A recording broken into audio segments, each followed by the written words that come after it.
Computer. Yes, it's recording. Recording. Okay. So, hi everyone. Welcome. This is Amir Anzor, and I've got a really special guest with us this afternoon. It's Dariush Soudi, and I met him originally 10 years ago back in Dubai, and I've just been following his career, and it's an amazing story of rags to riches to rags to riches. And I wanted to hear about his insights of starting a business, how you can do this, what are his tips from having gone from nothing in 2009, I believe, in Dubai with less than $1,000 to now having a company with over 100 employees, multi-million-dollar turnover.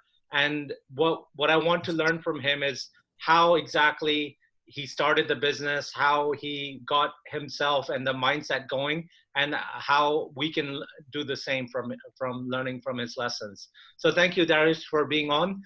So just tell us about yourself a bit. What was your background? Where were you raised, and when did you want to know that you wanted to be an entrepreneur? First of all, it's an honor to speak to you again. I cannot believe it's been 10 years. Maybe 10 kilos. We both gained weight. Yeah. But really, when I met you, I had nothing. I had nothing, just energy and a goal in life, a purpose. And you were one of very few people who I like to say they gave me the opportunity. So I'm ever grateful to you, my friend. No, that's great. I know I ran an event back in, I believe it was 2011, and I needed someone to teach about sales. And I met Dariush, and I was like, this guy knows his stuff, but I didn't quite know you that well until the event. And there was about 60 to 80 people there. And I had maybe about 15 speakers over a two-day event. I had the worst slot. I had the last slot of the second day. Yeah, he had the last slot of the second day.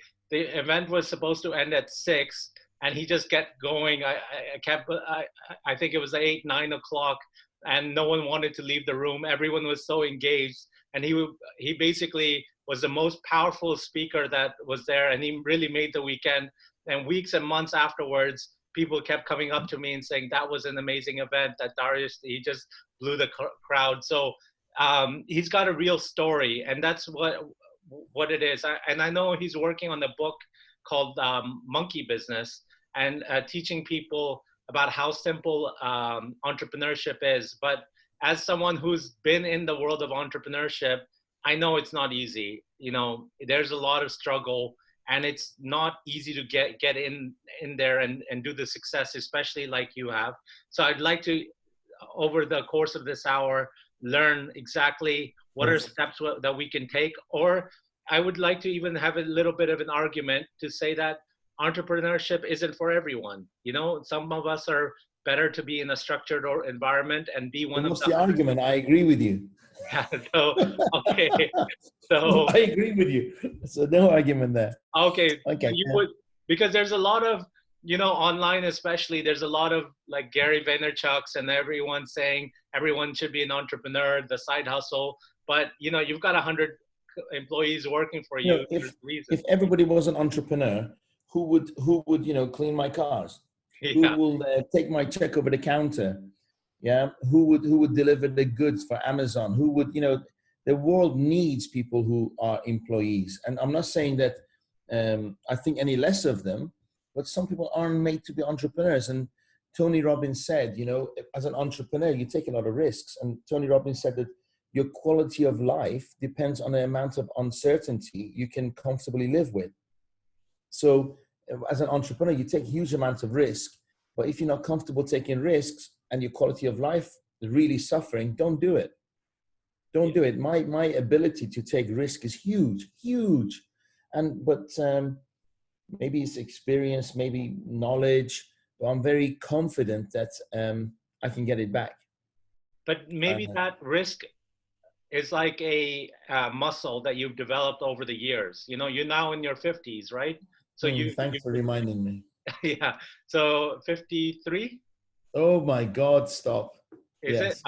53 years Yeah. old, young. 53. And I mean, you know, age isn't a number, but it's over the time, over the years, you built it. And that's what I like about your story is that Thank maybe you didn't strike it rich when you were 19, or were you? The thing is, there are people. I'll give you a little back because you asked me a question. My background: I'm Iranian born, um, born to middle class family. My father passed away when I was 4. I was taken care of by my granddad. He passed away age 7. So one thing I noticed the age of 7 that, and also they didn't tell me my father had passed. So for over a year, I used to go and sit outside the house waiting for him to come home. I used to sit outside school, and I'm wondering why is he's gone such a business trip? Why is he not coming home? And then when they told me a year later, I felt that I was really let down by my family, that they could withhold the truth for so long. So I was really born with a realization that even your family can lie, even whether it was good for your interest or whatever, even your family can hide things from you. So this distrust inbred in me. And also, second thing that I think has served me well is that I realize how short life is, you know, and how vulnerable we all are. And I think the most important thing is, and it's crazy, that most people live life like they're going to live forever. And it really, really, it stopped upsetting me, yes, because there's nothing I can do. It's incredible how people are so conditioned that they live life that it's going to be forever, and they die with unfulfilled potential. You know, Dr. Wayne Dyer said, "Don't die with music playing within you."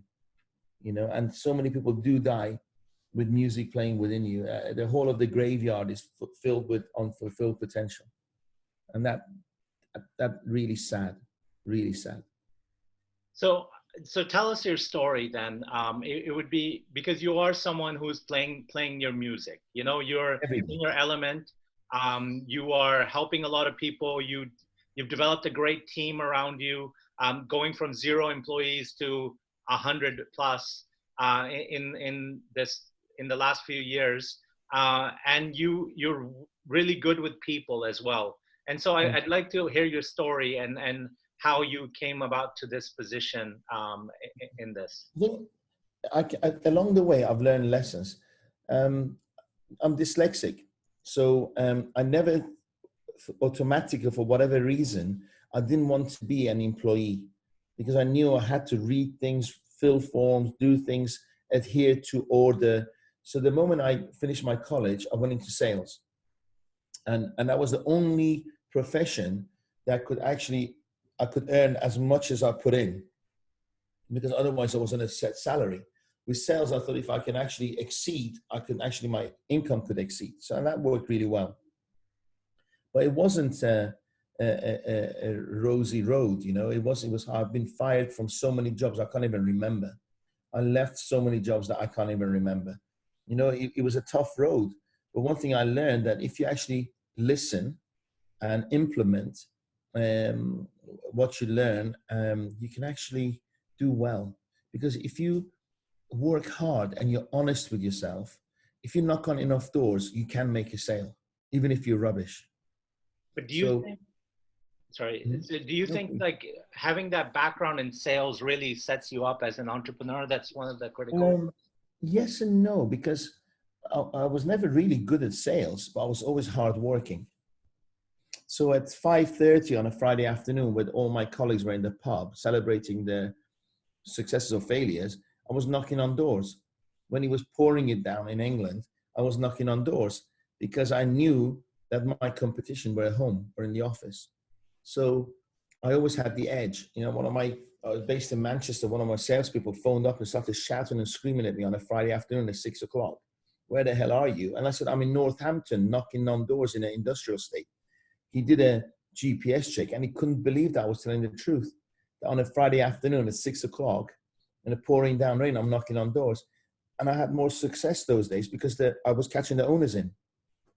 So I was always prepared to go that extra mile where other people didn't. So if you just do that automatically, you will do well in life. But where does someone like you get that drive, and why do other people? Yeah, because I had hunger. I don't have a dad to, I had a mom who relied on me, a sister. We didn't have any financial support. So there was no, like, for people to do well, burn your boats, right? Too many people are satisfied. They're not hungry enough. I mean, and, the pain of getting a rejection is far too much. So they'd rather knock on a door. But if I got a rejection, it was just one step closer to a yes, because I need to feed us. I need to pay the rent. There was no options. Yes. When I met you, I had to act as if I was successful, right? But maybe I was before. Deep down inside, I knew I was, but I just had to stick to the plan. I didn't. I mean, those days, people were coming to me saying, "Come to our networking event. Become my business partner." Some of those people their life has stayed the same over 10 years. And I chose not to socialize with them because I know that peer group would have made me, it would have limited my ability to grow. So I was chastised. I was thrown away from groups saying he's arrogant, he's this, he's that. But I was on a mission. Yeah, I had 3 kids at the time to feed, and 2 kids who didn't go to school for 6 months. Yeah, my diet for 3 months was 2 coffees and a sugar donut a day. Yes, I didn't want that. I didn't want that out of my life. When you and I met, I was so grateful that you paid for your coffee because I couldn't afford to pay for the coffee you had. So, but I didn't tell you that. Okay, so I just kept focusing on the abundance, and I knew this soon shall pass. I knew there was opportunity all the way around me. Although 2009 was the worst year in Dubai or in the world, yes, for financial crisis, I just knew that if I stuck to the same things, eventually it'll all work out. Yes. And what you had success in business in the UK before you moved to Dubai, which you lost. What was that success, and how did you build on that business? Well, I had several businesses. I was in computers, I was in mobile phones, and you know what? I had one of the fastest growing mobile phone dealerships in the whole of UK, and it was based on mail order. I was one of their first founders of mail order business for mobile phones. And then in an article, I read that 98% of the UK population had mobile phones. So I quit. I'd never thought in my life that people would change phones because of fashion or upgrading of technology. I was so stupid. But then I didn't sit there and, mourn the death of my business because I felt it was an end. Yeah. So you just learn and you move on. You don't focus on scarcity and depression. I got into computers when Michael Dell was my competition in the UK, and we were building better computers than Michael Dell. Yes. And then he used the power of the internet. And I was like, what an idiot this guy is. Okay. And my company at the time was bigger than his when he came to the UK. And look what happened to Michael Dell. So I can't sit there saying, oh God, I was there before. And I actually owned LiverpoolFootballClub.com and Manchester United Football Club, something like that. I owned the names of all the Premiership football clubs.com. Yes. And then when I phoned them up to sell it to them or open websites, they were like, what the hell is a website? We will never use this rubbish. So after a year, I just got rid of the domain names. Wow. Okay. I saw opportunity, but I can't sit here and say, I could have been a multimillionaire if I held on to those domain names and I could have done the websites. And you just can't. If you have the right mentality, you're seeking solutions to problems, there's always going to be problems for the rest of humanity. Right? Just keep looking. Let's say the mobile phone business. How did you come up with the idea that you're going to start selling? And how did you start doing mail order and learn about it? Yeah, okay, well, it's simple. I had no money to set up a shop. And then I thought, hang on a second, to set up a mobile phone business, all you need to have is the person's passport copy, a couple of bills of their home, and then you can ship them their mobile phone. And then one thing they couldn't do, I thought what I'll do is I don't have overheads of a shop and loads of staff to pay. So what I'll do is I'll throw in a mobile phone for free, and I'll throw in a hands-free kit and hands-free kit and the what's it called, speakers, what do you call it, the earphones. So it went really well, and before you know it, I was advertising all over the newspapers all over the UK. We were selling like 3,000 to 4,000 phones a week. Wow. Yeah. And how did you come up with the advertising? Were you writing it yourself, The I ad was, copy, or yeah. did You you know have? what's really funny? I don't know if your viewers, but excuse me, but in the Sun newspaper, page 3 is topless women. So I never forget this ad. I placed quite a provocative ad, and it was a lady in a basque, yes, and I placed a phone in her cleavage.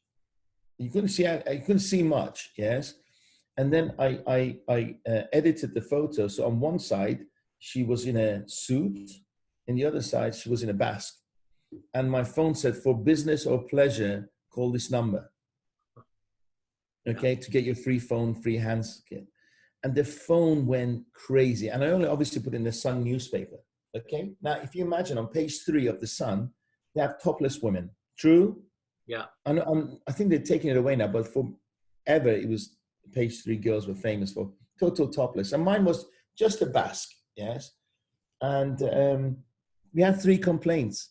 My sales went through the roof. We had 3 complaints. And the Sun newspaper removed my ads. I was like, hang on a second. I'm not even showing anything, yes, but I always want to have an angle, something different that people will remember. And the ads did really, really well until I withdraw them.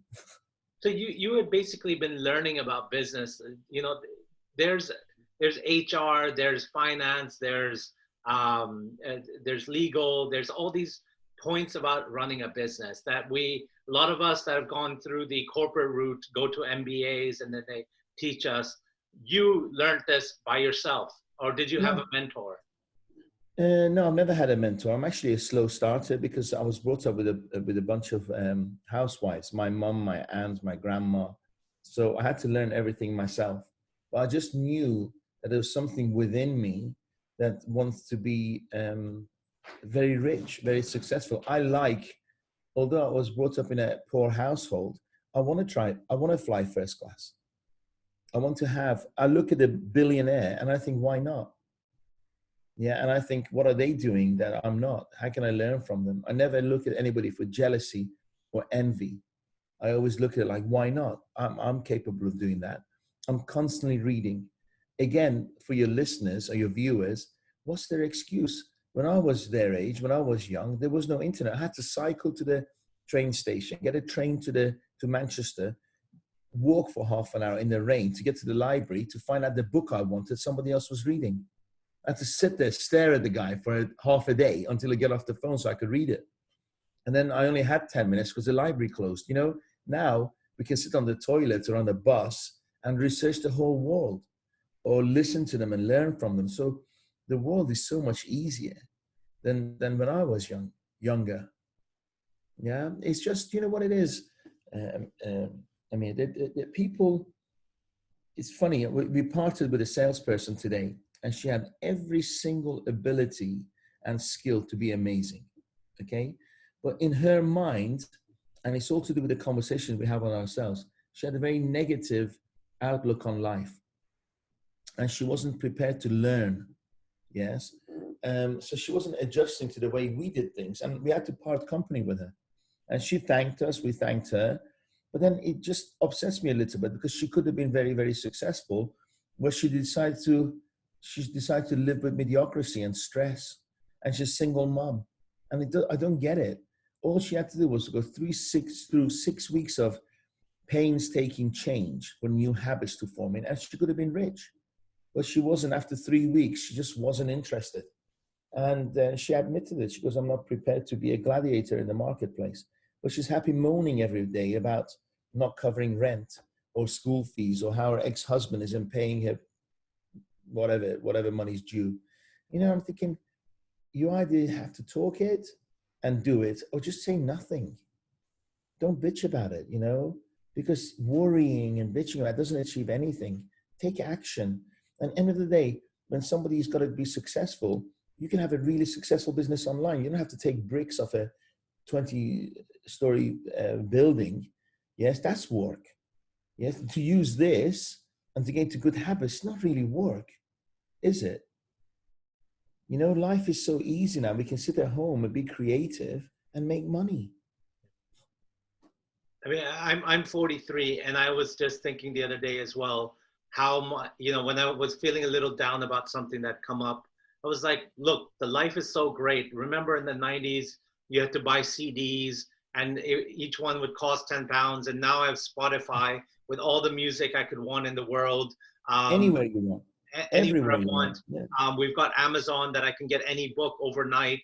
And there's so much, life is so much easier than it was 20 years ago. And I'm sure in 20 years time, it'll be even easier. Yeah.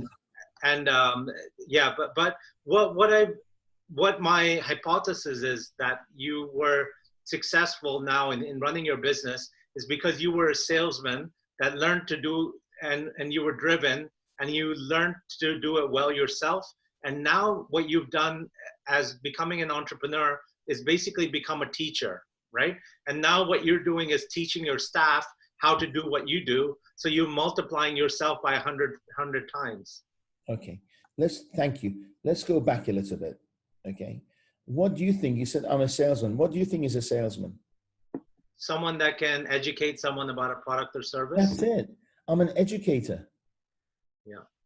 Okay. Right? The moment you say salesperson, the people think you got to be a fast talking, silver tongue, secondhand car salesperson, which is absolutely wrong in the 21st century.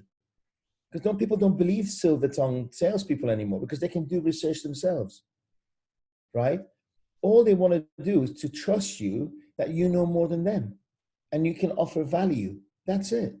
So if you educate them on stuff that they don't know and they see you as an expert and you work on building trust, that's it. That's all you have to do. Now, most people don't have confidence. They're not assertive. They're wishy-washy and it comes through. Now, do you mind live? I give you some feedback live. Yes. Okay. Now I know. Do you mind? Yeah. No, I'm okay. You're okay with it. My ego's already bruised when you said I. No, because it's gonna go to people. Your ego's beautiful. First of all, I know you're far smarter than I could ever be. I know that. I know you're more tech savvy than I could ever be. Right? But we're sitting here. Remember, image is everything. I'm looking at an orange plastic bag hanging from a door. Yeah. A tablecloth thing on the back. Now, all you had to do was position the actual camera in such a way that it looked rich. Okay, because people don't invest in poor people. Okay. You know, you got to work on your image. When I had no frigging money, I mean, I looked rich. I made sure when I was door knocking, I had a tan. Because people who are tanned, the people who think that they're on holiday, they can afford to go on holiday. People invest in successful, confident people, right? So you have to be aware of how other people, you know, some people say, this is how I am, I don't care. Well, you should, you know. When I had a Yaris on rent-a-car, yes, I knew I had to have a Ferrari that people think he's qualified to teach me how to make money, right? So that was my goal. And I got exactly the Ferrari I visualized, a white Ferrari with a black roof, right? Yeah. And guess what, Amir? I had no money. I got a Ferrari when I had no money. Can you believe that? Yeah. I was driving a Ferrari when I had no money. Okay. Do you want to know how? How? Okay, I visualized it. I put a white Ferrari with a black roof on my vision board. I looked at it every single day, okay? And all my goals on that vision board materialized apart from the Ferrari. But I stuck it out. And then out of the blue, a company owner contacts me and says, I've got this car club, okay? And you pay 10, 11,000, 2,000 pounds a month, 2,500 pounds a month, and you can have a selection of cars for a day a month, right? I looked at the brochure, there was a white Ferrari with a black roof. I was like, this is the universe sending it to me. So I paid the guy 2.5 grand because my cash flow good, but I didn't have 250,000 pounds to buy this car, okay? So I was driving this Ferrari one day a month. And I was like, I'm actually BSing myself because I'm cheating my vision board, right? I need to be able to afford to buy this Ferrari. So the guy comes to me 3 months later saying, hey, this business of mine is not working well. I'm looking at selling my cars. Would you be interested in selling my cars? I said, I want to buy your Ferrari, but I have no money. Okay, I'll pay you 20,000 pounds a month and I've got nothing. Okay? And I gave him checks. He took the checks and gave me the Ferrari. Wow. So with no money, I was driving a Ferrari, and the money came to cover every single check on time. But weren't you adding stress to your life? No, because I love stress. Okay. It's a motivator. I think about abundance. If you ask me, my telephone bill is high because I get the odd text message and it's like £1,000 a month, and my electricity bill's high. But you know what? If you ask me, how much is it? I have no idea, because I focus on abundance and I always have enough to take care of it. And I've got much left over. But if I focus on the phone bill, guess how much I will earn? Yeah. Enough to pay the phone bill. Do you see? Yeah. I focus on abundance, and it comes at every angle. If I lose everything today, Amir, I'll make 50, 60,000 pounds this month without any worries. Without any, would I have inside somebody a pain, a worry, a stress? Absolutely. But my desire to earn is far greater than those worries.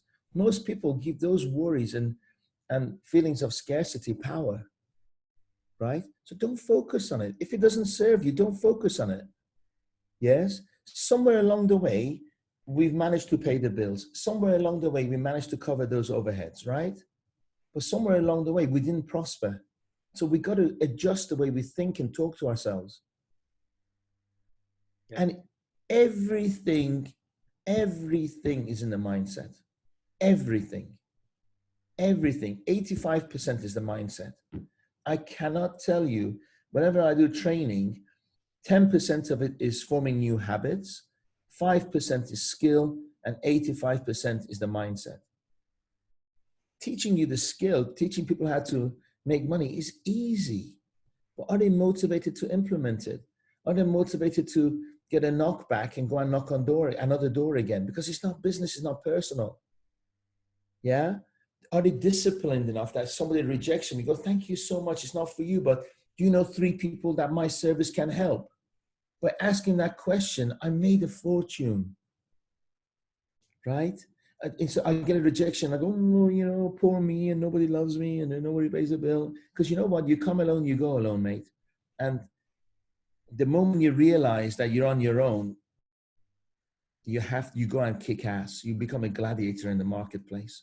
You know, I say this to my salespeople. You go to a gladiator school. Imagine 2,000 years ago, you go to a gladiator school, right? And your boss tells you, keep practicing with his wooden knives, wooden swords. Keep practicing with his wooden swords. Yes? Sorry, somebody's at the door. Yes? And then they don't. And the day of the fight, they let loose with the top gladiators in their arena. How long are they going to last? 30 seconds, right? Because they didn't put enough practice in. True? True. And why do people, we're still in the same arena, but we're just not killing each other. But we're killing each other financially. So people bitch and moan and go on about the weather, about the stadium's not full. But you know what? You're with a gladiator. You either get killed or you kill. That's it. That's your mindset. Yes, but our stomachs are too full. We're too comfortable.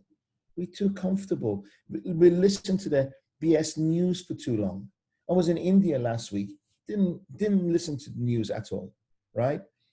100 people in a room, all breathing within the same room for 1 week. The thoughts of this virus never crossed anybody's mind. The moment I came out and there was this news virus, I was like, what is this? People are brainwashing each other. Yes? Brainwashing each other that there's you know, your next door neighbor is going to die any minute now from this virus.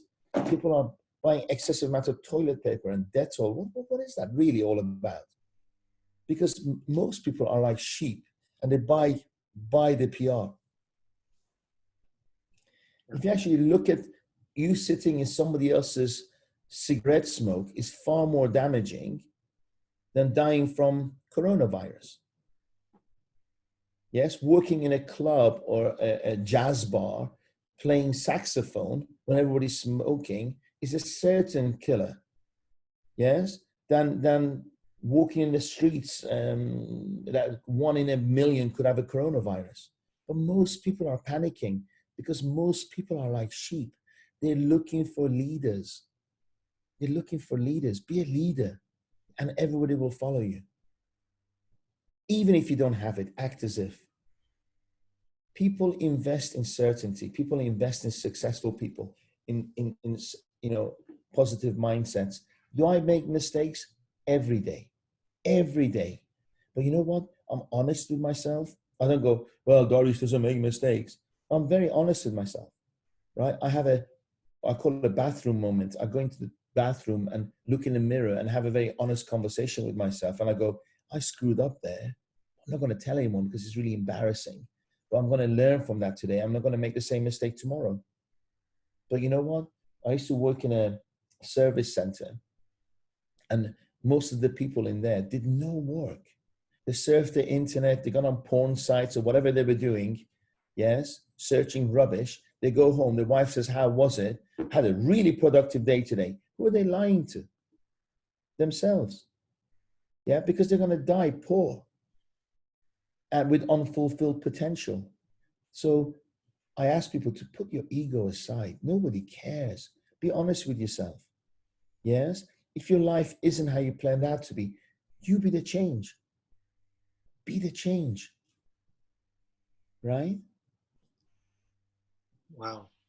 Powerful. And how are you how are you motivating your sales staff? How do you go about doing that? Well, to be honest with you, when I'm not here and I spend half the month in Thailand, and I spend about a week now doing talks all over the place, I spend only a week in the office, which is not enough.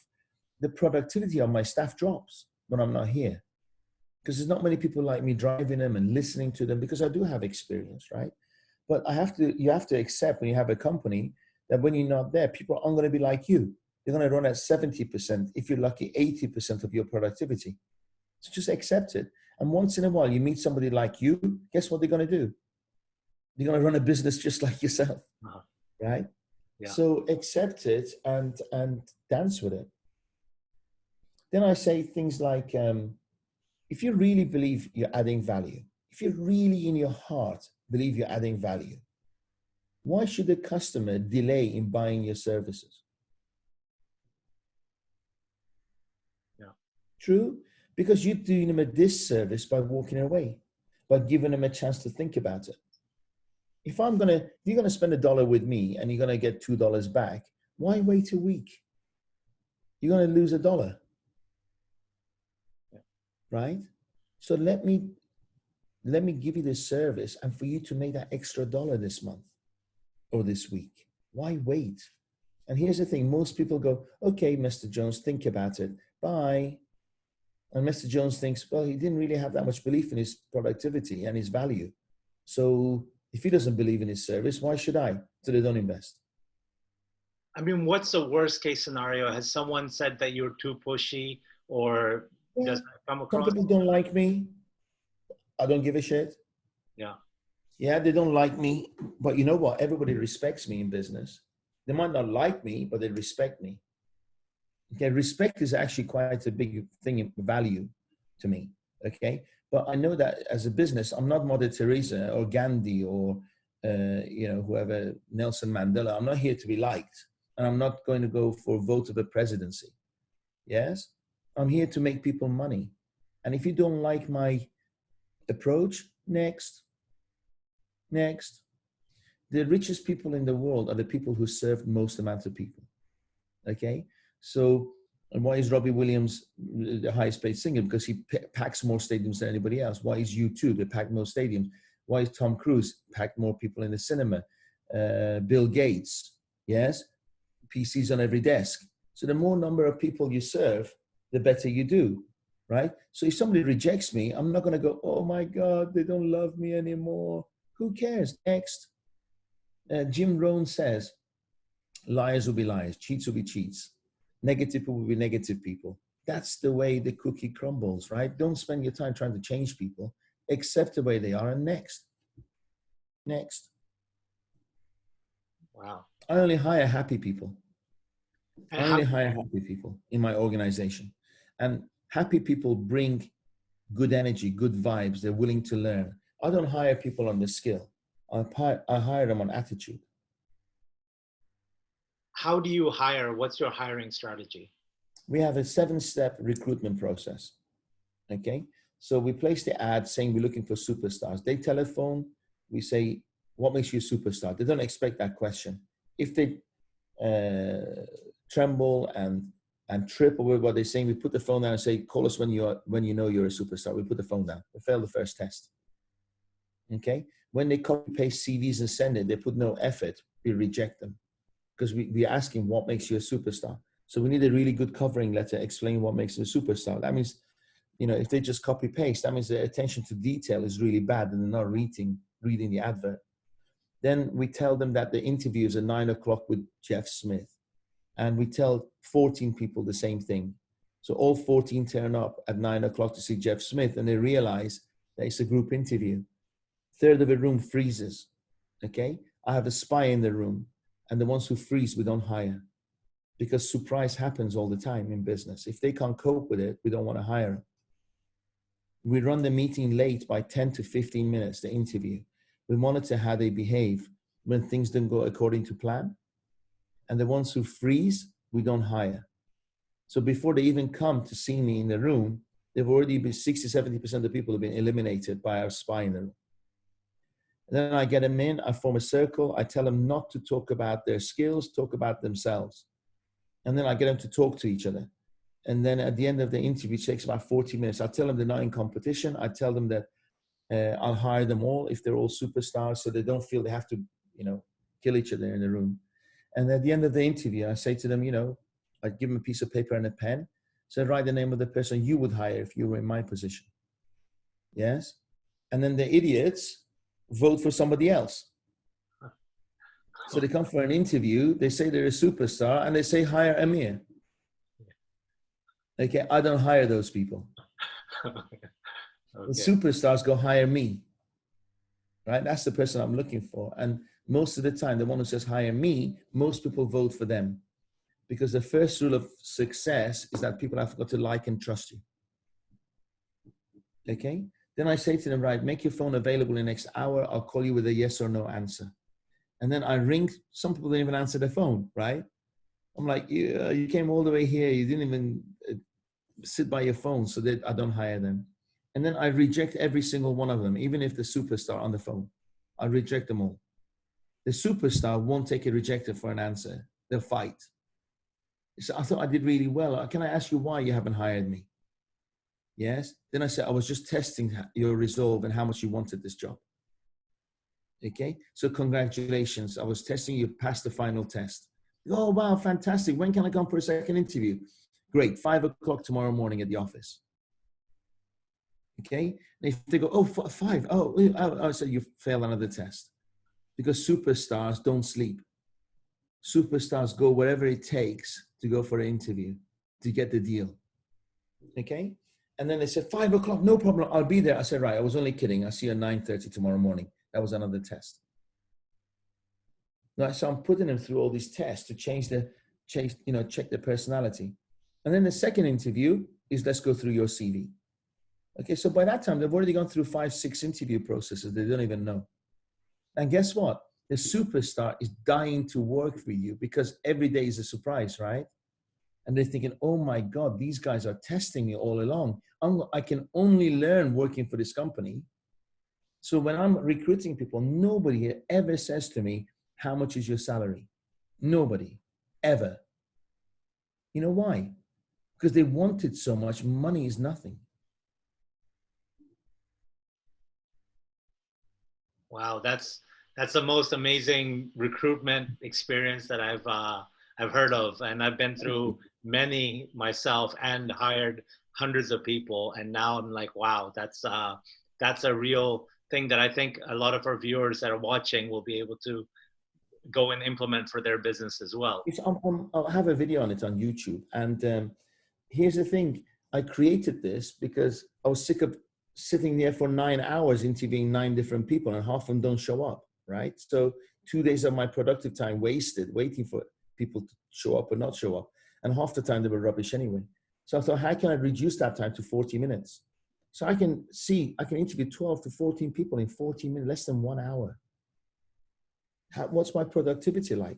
The difference, I was saying today, the difference between me and Bill Gates, apart from $140 billion, is that he makes better use of his time.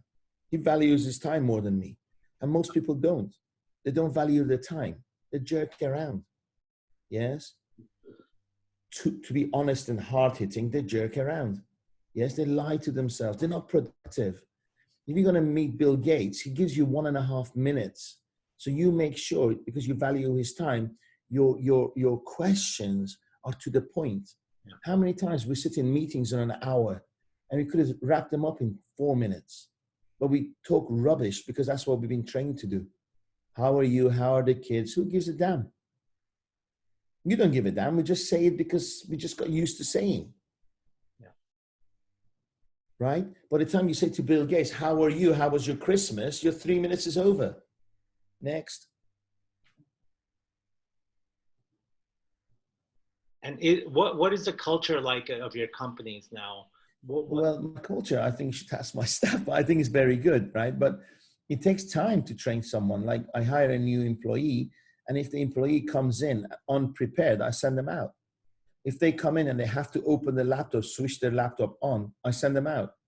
If they come in, how are you? How was you? I send them out. I don't have time for it. So they should come in prepared with solutions, with options, sit in front of me, concise, to the point, bang.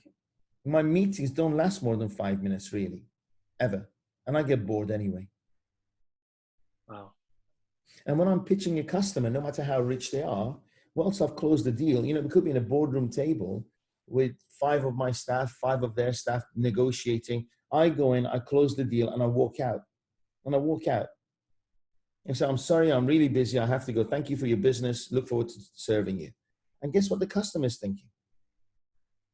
God, he must be busy. Yeah.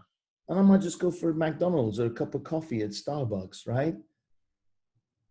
But I really can't stand long meetings and rubbish talk, yes? Get to the point. Keep it simple. Because business is about, you have a product, you add value, surpass expectations, and get paid for it. Finish. That's it. That's it. Legally, don't screw anyone. And give a full money back guarantee. Because when I was doing it, all my clients still pay. I didn't have credit score. I didn't give credit to my customers because I couldn't afford to give credit. I need to eat and live and breathe, yes? So now we're a big company. We turn over a couple of $2-3 million a month, right? And more, honestly, more. And all my clients still pay up front. Amazing, right? All my clients still pay up front because there was no negotiation. So when I sit down with people and they say, there's cash flow issues, I say, I don't have any cash flow issues. Because I just automatically say, I don't do business with you unless you pay up front. And the customer goes, sure. It'd be a privilege to work with you guys anyway. Because you're humble, you're honest, you're not going to run away with my money, and you're going to educate me. And I see you as an expert, so I'll pay anything to learn. So I can sleep at night knowing I'm not owed anything. I'm cash flow positive all the time. Because I really believe that we add value. Are you reading your financial statements all the time with a tooth comb? I know my financial statements to the dollar, to the penny. I know everything. I form WhatsApp groups in every department. Every single morning at 5 to 9, I get a WhatsApp report from every department. And at 6 o'clock, I get a WhatsApp report from every department. Not to be a big brother, but not to guide them. Because I've hired happy people. They don't feel, oh, he's watching us, he's watching us. They welcome it because I'm guiding them. You understand? So the attitude, you know, the lady I fired today, yes, she was like, I'm being watched, because she had the wrong mentality. Yeah. And somewhere along the way, even after these processes, we hired the wrong people. Next. Yeah. I mean, have I had people saying I'm an idiot? Have I had people saying my attitude is bad? Have I had people steal from me, lie to me, cheat me, Of course I have. Today I'm owed hundreds of thousands of pounds. I've lent people money because I wanted to help them, and I have to chase them for my money 4 years later. £250,000 I lent to someone to get him out of jail. 4.5 years later, I'm chasing him every day and he ignores me. Yes, of course. But you know, it wasn't a business decision. It was my heart trying to help someone. You understand? So you learn. But I still believe in people. I still believe in people. I still believe that most people are good people. And if I kiss a few frogs, I'll one day get to a prince. Right? So it's a numbers game. And I'm blessed that most people, apart from Alex, are really decent, amazing people in my organization. Just winding Alex up, you see. And what do these WhatsApp chats say to you every morning and every evening? To the point, they break down their day. You see what happens? If I say to my salespeople, you got to earn me £50,000 end of the month. To them, because let's say they're on £2,000, right? Just making up numbers. 50,000 seems like a lot of money. Yeah. So what I do is I break that 50,000 to £1,500 a day.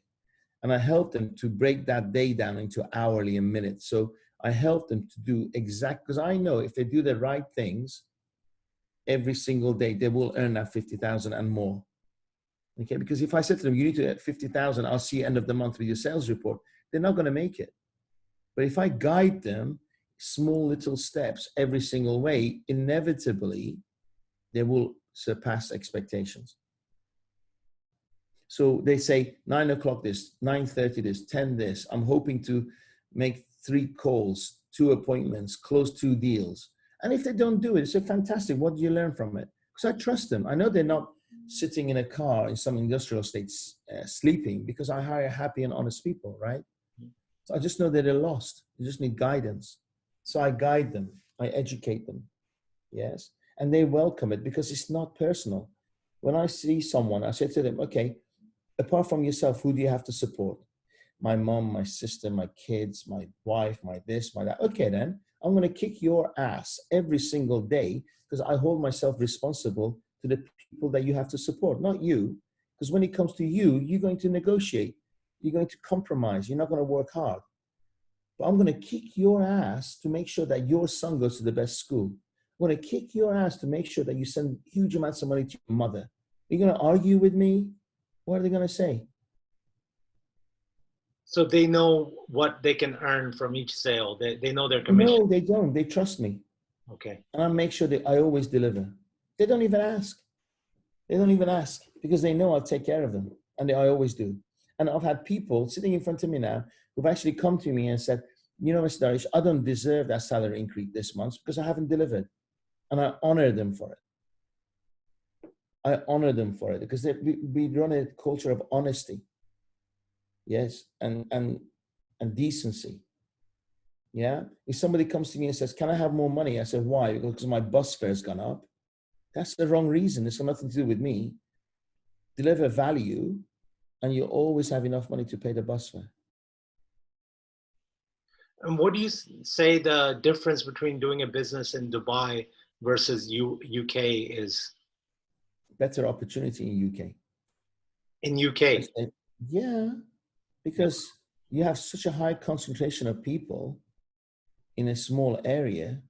Well, I have to, Dubai, 50% is Indian workers who can't afford your services, right? It's only a small percentage of people who, I mean, laborers I'm talking about. Then there's Filipinos. It's only a small percentage of people who can afford you. In the UK, pretty much everyone can afford your services. And there's 60 million of them in a very small space. I can be in London and make millions because from one metro station to another, I can knock on 100 doors. What's people's excuses? They're just not knocking on enough doors. So do you plan to open up in the UK too? No, because I don't like paying taxes. Okay. Right? So why do I want to go somewhere where 35, 45% of my money goes to people who argue all day and don't achieve anything? I'd rather pay it here, if 5% VAT, knowing that they're going to have a better infrastructure and it's going to go to the right places. I sit in proper airport in a good airline and I can drive my car and affordable fuel and good education and great hospitals and stuff. Yes, because there's a standard here, a high standard that maybe it's a bubble, but it's a standard I like. Yes, and I don't want to ever drop that standard. I don't want to go through potholes again. I never want to go through a pothole. 1,000 traffic lights. Why? When I can go from here to the airport with not one single traffic light. Yeah. And what's your long-term goal? Like, what's you at 60? I want to have a home in London. I want to have a home in New York. I want to travel wherever I want in my private jet and don't carry any clothes with me. All my clothes are in my apartments around the world waiting for me. I want to travel light with whoever I want, wherever I want, however long I want, and not worry about any money. What about? And leave a legacy for my kids that my dad or granddad or great granddad actually did something, helped a lot of people. They all prospered. You know, I guess my biggest legacy is that when I die, I want thousands of people to turn up on my funeral. And my kids will say, you know what? I didn't know it, but he shaped many, many lives. And they made an effort to come to his funeral. And your family's based out in Thailand, right? And I had 2 kids in Thailand and 2 here in Dubai. My son's 26, almost a millionaire. My daughter's 24, a millionaire. working, Yeah. Working with you or doing their own? No, my daughter's business is 3.5 years old. Wow. And she's a millionaire. And she's 24. Wow. My son runs 70% of my business is online. He runs it. We work together well because he's a farmer, I'm a hunter, right? So he works harder than anybody else. And he has this can-do attitude. And when he sees something, he wants it. He just gets it. He earns it. No fear, no doubt, nothing. He's respected by all the staff, I think, because he works the hardest. He knows the ins and outs of his customers. Customers love him. And if I drop dead tomorrow, the company will actually probably do better. Yeah, because I don't take this, I won't be taking this large salary out. Yeah. Wow. Okay. And I know you're working on your book. What's it about, and what's coming out? It's about my life story because I'm a dumbass, right? So I wasn't born with a gift, any gift. Honestly, I was born with no gifts. I wasn't the fastest, the strongest, the most attractive. Nothing. God didn't give me a good hand on anything. Yes, even actually had a bit of a painful childhood. So I think if somebody like me can do it and lose everything age 43, go to a different country, start all over again, what's other people's excuses? What's everybody else's excuses? So I take those lessons I've learned in my life and simplified it, because to me, if it's complicated, it just doesn't make sense to me, right? So I've simplified those lessons into simple life skills that are personal to me, right? And why I came up with those skills through I've had my head on that guillotine so many times in my life, right? Because I take massive risks, and those risks has cost me my health. I had a heart attack. It's cost me millions of dollars because I've lost my business. You know, so if I can share it in a book and say, listen, if you got these little tiny little things, you know, learning to say no. It's so difficult to say no, right? How do you say no to someone without hurting their feelings? There's a whole chapter on that.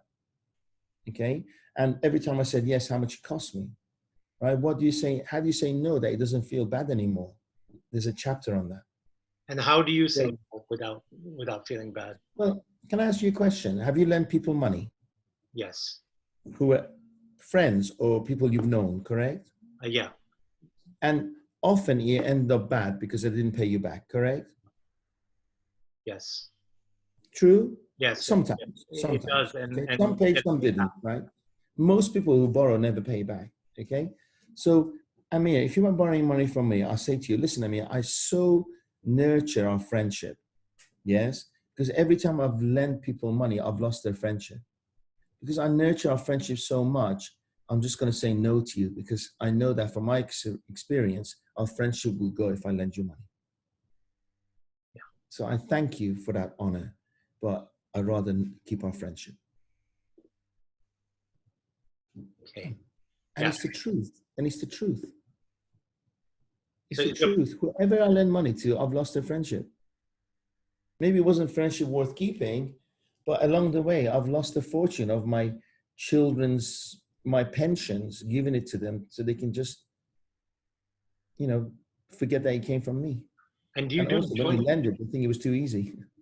and do you do joint ventures and go into Try not to. partnerships with?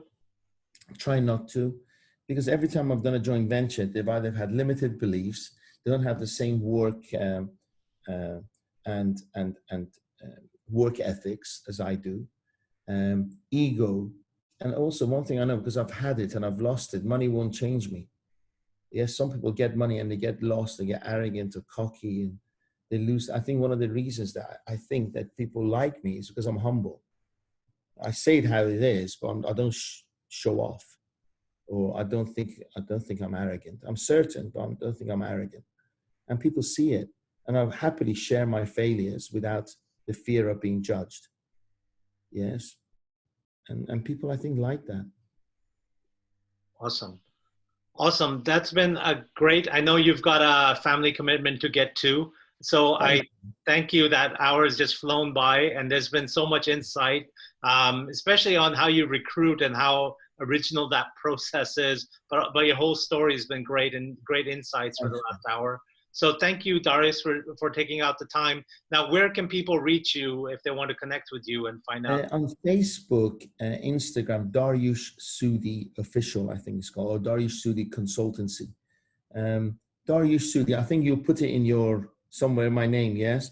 Because I don't need to spell it. So if they can just put Dariush Soudi or Dariush Soudi Dubai, Dariush Soudi Official, Dariush Soudi Consultancy, I'm all over the place. So they can connect with me there. And I can send you the links to the video. You can put it below the video if you wish. Now, I love you. I really love you. And if I can help to grow your followers and your followers to do better, I'm here for you to talk to you and your followers on a monthly basis if you wish. Oh, that would be awesome. We can let's discuss this post interview. That would be great because I think that well, thanks for offering it because we could pick up a topic and just focus on that, and it's flown by what you said. So that would be amazing. And you also do a podcast yourself. How is that going, and where can people listen to it? It's amazing how when I'm interviewing, you know, an hour and a half, it goes up really, really quickly. When I do their small, because I have a large social media following, when I do small snippets, they're having massive shares and likes and comments. But when I'm posting the whole hour, I'm not getting the traction that I want. So we're working on a strategy to make sure that the people do listen or watch that hour, an hour and a half. And I'm improving. I'm work in progress. And sometimes I think maybe the podcast is too much like a go through your CV interview. Maybe I should constantly improve and be more entertaining and maybe joke a little bit more. But again, in Dubai, you can't say naughty words, rude words. So you have to be very careful what you say in your podcast. So I feel a bit like boxed. But I'm getting better. We've done over, I think, 22 podcasts. The response has been really good. Yeah, really. Just here's the thing. It was actually 9 years ago you and I met, and I did talk in front of 60 people that you put in a room. On the 19th or 20th, I'm in LA talking in front of 14,000 people. Wow. Wow. So, and all thanks to you, my friend. Well, yeah, I mean, your story had the biggest asset I wouldn't you have have even is thought your about story. public speaking if it wasn't for you. So thank you. No, that's amazing. And as I said, I haven't met, you're one of the first people I think of anytime I want to do an event or think about great speakers out there. So you're definitely killing it in Dubai. And I know that you're going to expand your business out to US, UK, you know, come back out to London. And we'd love to see you here because your success, you've been a success in multiple countries, different cultures, and gone from zero to kicking it. And so that's been amazing. Thanks, bro. If you want an event in London, let me know. I'll be there. Perfect. Thanks a lot, Dariush. And Much love to you and your beautiful family and all the listeners. okay, thanks, Dariush. And everyone, you can catch him on darishsoudi.com. And this has been Amir Anzor interviewing. Thanks a lot, guys. Okay. Bye, everyone. Thank you. Bye.